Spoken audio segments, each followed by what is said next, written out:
ছোটবেলায় রামায়ণে শুনেছিলাম রাবণের পুত্র ময়ূরাবণ পাতালে কালী পুজো করত। বড় হয়ে খুব হেসেছিলাম, আরে পাতালে কেউ থাকতে পারে, নিঃশ্বাস নেবে কি করে? এ যুগে আমি পাতাল থেকে মা গঙ্গাকে প্রণাম জানালাম মেট্রো রেল থেকে।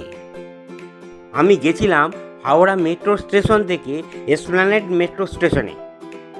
নতুন গ্রিন লাইন এসপ্ল্যানেড মেট্রো স্টেশনের কাছ থেকে আপনাদের কিছু জোক শোনাচ্ছি। পান্টির গার্লফ্রেন্ড পান্টিকে বলছে, আমার বাবা বলেছে এবার যদি তুই পরীক্ষায় ফেল করিস তাহলে তোকে একটা রিক্সাওয়ালার সঙ্গে বিয়ে দেবো।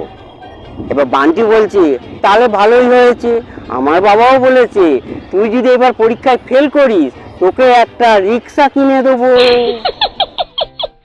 বান্টিকে তার বন্ধু বলছে, কিরে বান্টি তুই চুরি করেছিস কেন? হ্যাঁ, তুই এত পেশা থাকতে তুই চুরি পেশাটাকে ধরে নিলি?